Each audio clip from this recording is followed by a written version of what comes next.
에스겔 42장 1절에서 20절입니다. 여러분들 참 감사한 건 34장부터 회복의 다양한 모습들을 저희에게 보여주십니다. 적들이 무너지는 것은 물론이고 또 그들의 수치가 제거됩니다. 수치가 남아있질 않아요. 백성들이 막 돌아와요. 하나님의 마음과 하나님의 영이 막 부어집니다. 그리고 정말 벌벌 떨었던 두려워했던 장소가 승리의 장소로 바뀌어요. 그래서 자라보고 놀라는 가슴, 소뚜껑 보고 놀라지 않아요. 한 성도님 나눔이 있었는데요. 어떤 분만 보면 참 마음이 어렵고 힘들었다라는 거예요. 그런데 어떤 사건을 통해 그분과의 관계 속에 굉장히 자유로워졌고요. 더 나아가서 극률한 마음으로 그분을 더 품고 기도하게 되었다라는 거죠. 여러분들 중요한 회복이죠. 예, 맞아요. 그러니까 다양한 회복의 그림을 저희 가운데 보여주셨습니다. 자, 그리고 40장부터 성전에 대한 환상을 보여주시는데요. 핵심은 이거예요. 에스겔서 앞부분에 여호와의 영광이 떠났던 장면이 있는데 이제 그 여호와의 영광이 다시 임합니다. 여러분들 성전은 어떤 의미죠? 하나님께서 임재하시는 곳이에요. 이스라엘 백성 가운데. 즉, 이 성전을 통해서 회복의 중요한 그림을 우리에게 보여주실 거예요. 하나님께서 다시 돌아오세요. 다시 임재하세요. 예, 그러기 위하여 어제 41장에 그 준비 작업들을 우리가 묵상하게 했습니다. 오늘 42장인데 계속 측량해요. 근데 그 측량하는 본문 중에 장소나 이 측량의 의미가 무엇인지를 알려주는 두 구절이 있어요. 그러니까 두 부분이 있어요. 하나는 13장과 14절 하나 묶음이 있고요. 그리고 20절이에요. 예, 거기 보면 13장과 14장 방들에 대해서 이렇게 설명합니다. 거룩한 방이래요. 그리고 13절 후반부 거룩한 곳이래요. 그리고 제사장의 의복은 14절 거룩하대요. 20절은요. 그 담을 이제 그 측량하잖아요. 근데 이 담은 거룩한 것과 속된 것을 구별하는 것이래요. 자, 어떤 키워드가 있죠? 예, 거룩이라는 키워드가 있어요. 자, 오늘 말씀은요. 하나님의 임재를 경험한 자가 이 세상 가운데 어떻게 살아갈 것인가. 우리 이 두 가지 내용을 가지고 함께 좀 묵상하려고 합니다. 첫 번째는요. 하나님의 임재를 경험한 사람은 자신이 누구에게 속했는지를 기억하고 일상으로 나간다라는 거예요. 다시요. 하나님의 임재를 경험한 자, 회복을 경험한 자, 은혜를 경험한 자는 자신이 누구에게 속해 있는지를 기억하고 일상으로 나가게 된다라는 거죠. 자, 13절 보면 아까 말씀드렸듯 거룩한 방이다라고 이야기하죠. 일반적인 방이 아닙니다. 제사장들이 이곳에서 거룩한 제물을 먹어요. 소제, 속죄제, 속건제 제물을 이곳에 보관합니다. 그리고 14절을 보니까 조금 특별한 내용이 등장하는데 제사장들이 성수에서 섬기다가 바깥뜰로 나갈 때 성소에 입던 옷을 그대로 입고 나가지 않아요. 그 옷을 어디다 두어요? 예, 거룩한 방에 두고 다른 옷을 입고 백성들에게 나간단 말이에요. 왜냐하면 거룩한 것과 일반적인 것을 함부로 뒤섞이지 않게 하기 위해서 하나님께 속한 것을 하나님께 속한 것으로 대하는 것. 여러분들 이 위치가요. 성전 깊숙한 중심이 아닙니다.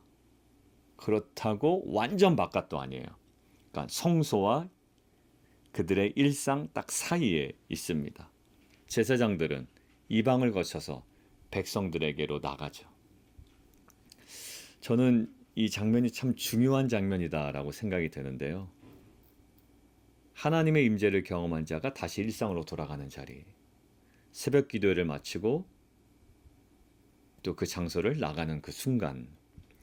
주일 예배를 마치고 각자의 또 자동차에 올라타서 또 각자 일상으로 돌아가는 순간. 예배나 기도 모임을 마치고 또 직장으로 출근하는 순간. 여러분 바로 그때가 이제 우리의 신앙의 실제가 되는 순간이거든요. 왜냐하면 예배 안에서 공동체 안에서는 비록 비교적 우리가 누구인지 분명하게 나타납니다. 하나님의 사람이고 주님을 의지하겠고 말씀대로 살겠습니다. 근데 세상으로 나가면 수많은 기준이 우리에게 메시지를 던지고 또 우리를 잡아당깁니다. 저는 오늘 제사장이 성소에서 일상으로 나가는 이 장면, 굉장히 우리에게도 적용 가능한 장면이라고 생각이 들어요. 하나님의 임재를 경험한 자로서 오늘의 일상에 어떤 모습으로 우리가 나아가고 있는가라는 거죠. 어떤 존재로 내가 누구에게 속해 있는지를 기억하고 일상으로 나아가야 됩니다.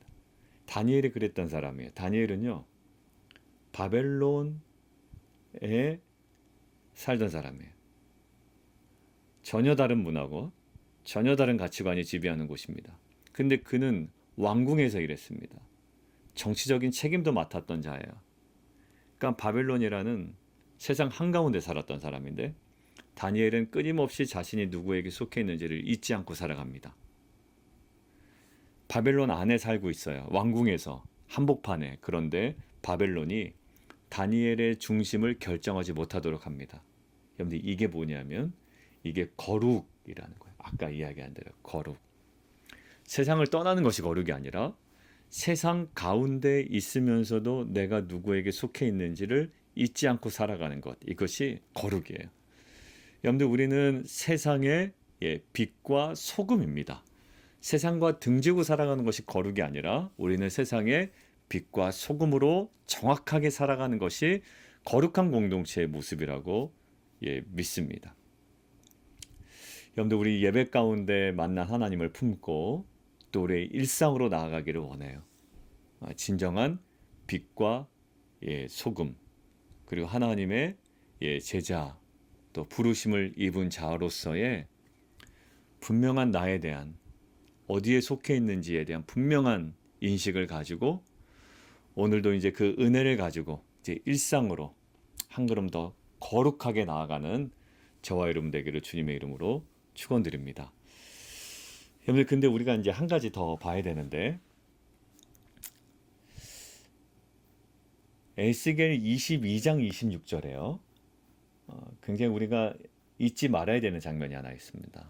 에스겔 22장 26절에서 하나님께서 예루살렘의 제사장들을 책망하시는 장면이거든요. 근데 그들이 실패했던 장면을 정확하게 이야기하세요. 무엇에 실패했는지 이렇게 얘기합니다. 거룩한 것과 속된 것을 구별하지 아니하였다라는 거예요. 그들의 실패 핵심 뭡니까? 거룩한 것과 속된 것을 구별하지 아니한 것, 그러니까 구별을 잃어버린 것이에요. 하나님의 것이 무엇인지 자기 욕심이 무엇인지 흐려진 거죠. 여러분들 목회자도 마찬가지고 또 사회의 여러 가지 또 뭐 조직이나 또 비즈니스 하신 분들도 마찬가지인데요. 하나님의 부르심과 하나님의 비전과 자신의 야망을 구별할 수 있어야 되죠. 하나님이 원하시는 방식과 세상의 방식이 무엇인지 구별할 수 있어야 되죠. 이게 뭐냐면 이게 거룩이에요. 잠깐 하나님은 그들의 실패를 알고 계시죠. 그들이 거룩한 것과 속된 것을 구별하지 못했단 말이에요. 근데 오늘 20절 보세요. 그 담은 거룩한 것과 속된 것을 구별하는 것이더라. 결국 오늘 본문을 통해 우리가 어떠한 존재로 서기를 원하냐면 세상 가운데 있지만 첫 번째는요. 내가 누구에게 속해 있는지를 기억하고 세상으로 나아가기를 원하고 그 세상 가운데 거룩한 것과 속된 것을 구별하며 살아가기를 원하시는 하나님의 마음이 있다라는 것. 담이 세워지죠. 이것은 믿지 않는 사람 밀어내라 멀리하라 라는 말이 아니에요. 예수님은요 병든 자에게도 가시고 죄인들도 만나시고 세리와 함께 식사하시고 사마리아 여인에게까지 가셨단 말이에요. 굉장히 가까이 가셨습니다. 그럼에도 불구하고 오늘 말씀의 핵심은요. 거룩한 것과 속된 것을 구별하라 라는 거죠. 왜요? 22장에서는 구별하지 아니하였던 실패가 있었기 때문에.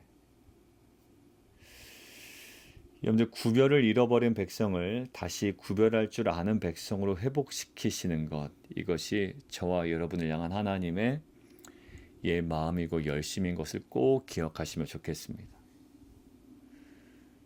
우리의 삶에 무너진 부분이 있다고 해서 끝난 거 아니에요. 다시 한번 질서가 회복이 되면 되는데, 그 질서 회복의 핵심이 거룩한 것과 내가 붙들어야 할 것과 또 하나님께 맡겨야 할 것과 내가 버려야 할 것들을 구별하는 거죠. 내가 끝까지 사랑해야 할 것과 내가 내려놓아야 할 것을 분별하는 거죠. 그러니까 세상 한가운데 살아가면서도 내가 멈춰야 할 것과 아니면 내가 걸어가야 할 곳을 계속 구별하는 것. 이것이 빛과 소금으로서의 온전한 거룩의 모습인 줄 믿습니다. 말씀 우리가 보다 보면 이런 말씀이 있어요. 먼저 무엇을? 그 나라와 그 의를 구하라. 이것은 굉장히 중요한 우리에게 도전을 주죠. 지금 이 시기에 우리가 구해야 할 것이 무엇인지, 거룩한 것이 무엇인지를 계속 생각하게끔 합니다. 바빠요. 그리고 급한 일도 많아요. 근데 계속 우선순위가 무너져요.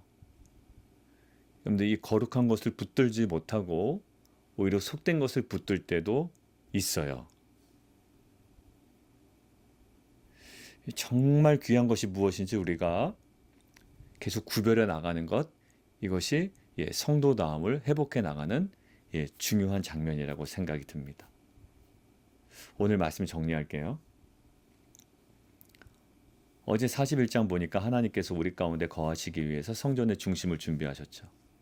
근데 오늘 42장, 그 하나님과 함께 살아가는 백성들의 삶, 다시 거룩의 질서를 세우셔요. 그러니까 하나님을 만난 사람은요, 그냥 거기에 머물러 있지 않아요. 다시 일상으로 나아가요. 그런데 하나님께 속한 사람이라는 거룩한 정체성을 가지고 나아갑니다. 세상 한가운데 살아가지만 하나님께서 세워주시는 거룩한 경계를 지키는 거예요. 그리고 두 번째요. 이 거룩과 속된 것을 구별하며 살아갑니다. 희미해지고 무너진 경계를 다시 세우기를 원하시죠. 그리고 세워가실 거예요. 측량하실 거예요. 정돈해 가실 겁니다. 여러분들, 그래서 내가 감당해야 될 것과 주님께 맡겨야 될 것, 내가 붙들어야 될 것과 내가 내려놓아야 될 것, 이 거룩한 것과 속된 것을 정말 주님의 지혜로 저희가 잘 분별하고 구별하여 이 땅 가운데 드러내야 하는 이 거룩함, 그리고 빛과 소금다움이 우리 안에 날마다 열매 맺는 귀한 공동체가 되었으면 좋겠습니다. 시간 함께 기도하겠습니다.